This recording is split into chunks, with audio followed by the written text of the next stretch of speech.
guys, it's Teresa. Welcome back to my channel.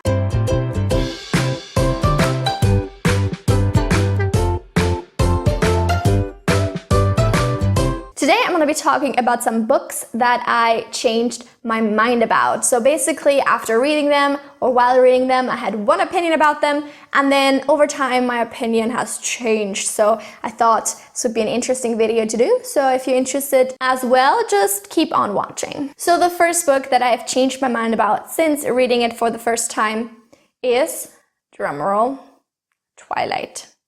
Now, when I read this for the first time, I think I was about 13, and I absolutely adored it. This series was my life. It was my everything. I talked about this endlessly with my friends. We were reenacting scenes. We were just endlessly obsessed, and I absolutely adored it. I thought this was the best romance ever, and I wanted an Edward of my own so badly. A little while after that, it became on mode to hate on this series to no end. I'm not entirely sure why. I think because it just garnered so much attention that people outside of its target audience started reading about it or hearing about it and checked it out themselves, and they were like, this is utter garbage. Because it was fashionable at the time, I changed my mind and started hating on the series as well. I mean, there are some legitimate points of criticism to be made. I'm not trying to dispute that. The relationship between any of the characters is not healthy. It's not necessarily the series with the most literary merit. But, and this is where my second change of heart comes in,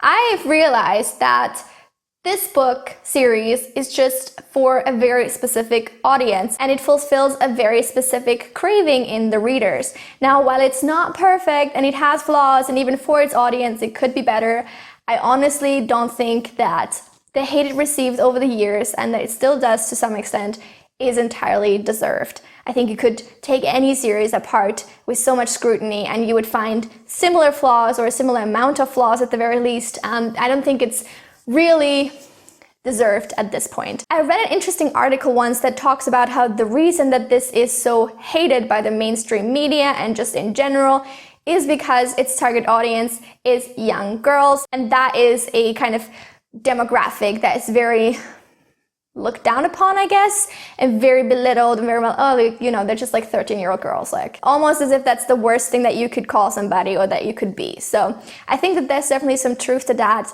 I find that a really interesting take, and I just kind of want to say that the series was good at the time. It was innovative at the time, and I loved it, and it gave me a lot of positive memories to look back on. So I just wanted to come out and say that I have changed my mind twice about the series now, and I'm hoping to be settled on my opinion now, at least. The next series that I've changed my mind about is Eragon by Christopher Paolini.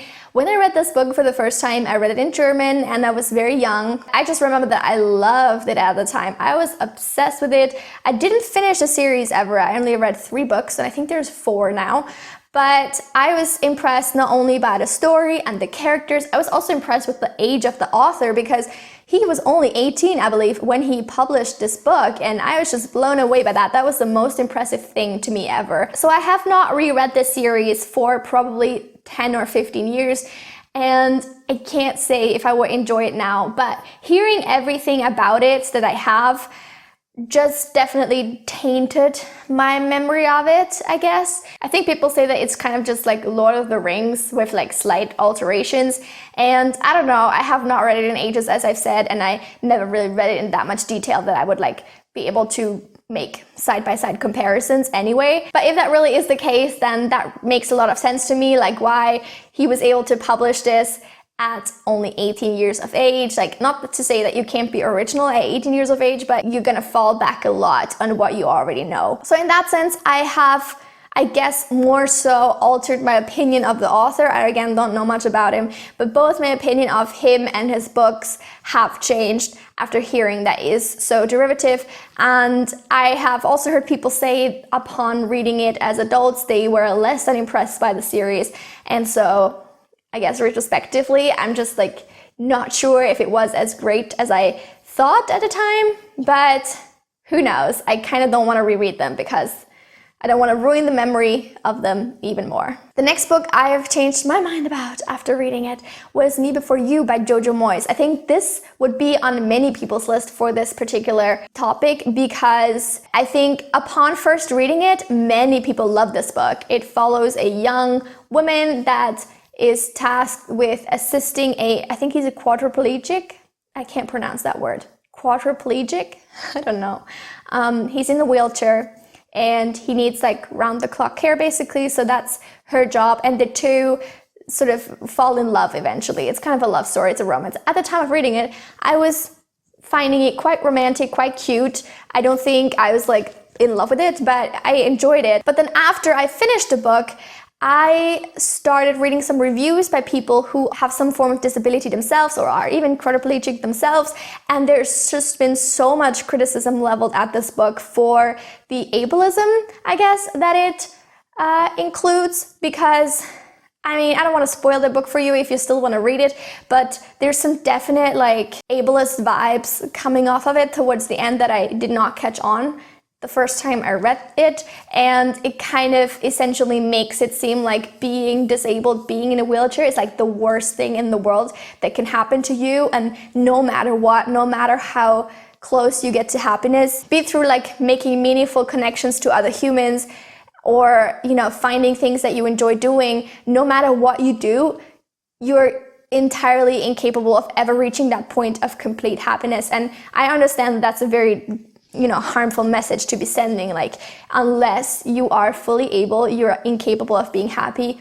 I don't know if that's a book that I want to support. As with, I think, other people, I have changed my mind on this book, and I probably wouldn't recommend it now. The next book on this list is another series, and this is the Bone Season series by Samantha Shannon. The first book is called The Bone Season, the second book is called The Mime Order, the third is called This Song Rising. The third I haven't read yet, so I've only read two.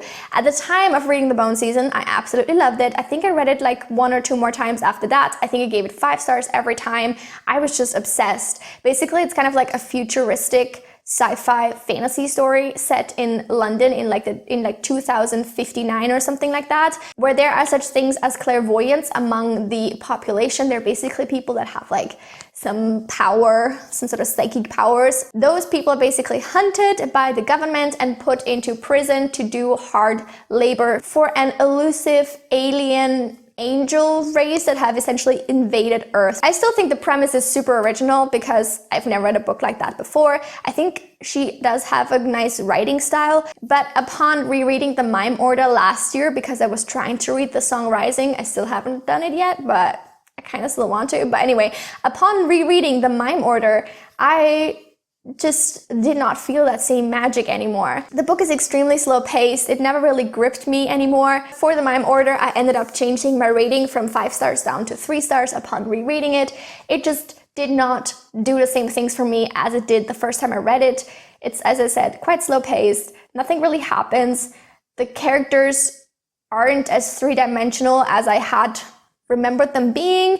The relationship is also super slow burn and almost to the point of nothing really happening, and so that you kind of get bored and you're not as invested anymore. I am hoping to get to the third book sometime in the near future, so maybe my mind will change again on the series, but so far I'm not the biggest fan anymore. And the final book that I wanted to mention is Before I Go to Sleep by S.G. Watson. This is a psychological thriller, and I always credit this as being the first psychological thriller I ever read that completely knocked me off my socks, basically. This book follows a woman that has like amnesia, a type of amnesia where she forgets everything that happened during the day while she sleeps. So every morning she wakes up and she finds like these post-it notes around her house that her husband has written and posted up everywhere for her, basically just letting her know who she is, what is happening, so that she's not super confused and kind of get into her day again. But then she also finds a diary that she has written herself and kept herself, and some of the things she finds in there are quite contradictory to what her husband has been putting up on the wall, since she's very confused by that. At the time of reading this book was my holy grail. I loved it so much. I gave it 5 stars, and I have kept recommending it ever since then because I've not reread it. I don't know if it will work the same way if I reread it, because obviously I already know like the twist and everything like that. I probably can't make an accurate assessment ever of how I would feel about it had I read it now rather than like 5, 6, 7 years ago. But I will say that I suspect a large part of why I love this book so much is because it is probably the first psychological thriller I ever read. I had not experienced this type of story, this type of suspense before, and that lack of comparison probably boosted my rating and probably boosted my enjoyment of it. So while I haven't like actively changed my mind on it, I am questioning my original review, my original impression of it. And especially since I read another book by the same author that I didn't enjoy, I don't know, again, if that other book would have been the shining star that it was at the time. If I had read other books like it before. But you'll never know, I guess. So this is a question mark still. And yeah, I don't know. Let me know if you've read before I go to sleep. What was your experience? Especially if you have actually read other thrillers before that. How does it compare? I would love to know. But that is it where I'm going to end today's video. I hope you guys enjoyed it. Please let me know in the comments down below which books you have changed your mind on upon rereading, or upon thinking about it more, or upon reading other people's reviews. I would love to know in the comments down below. Before you leave, please don't forget to like this video and subscribe to my channel. I upload every Tuesday, Friday, and Sunday, and I hope to see you very soon with another video. Until then, have a lovely week. Bye!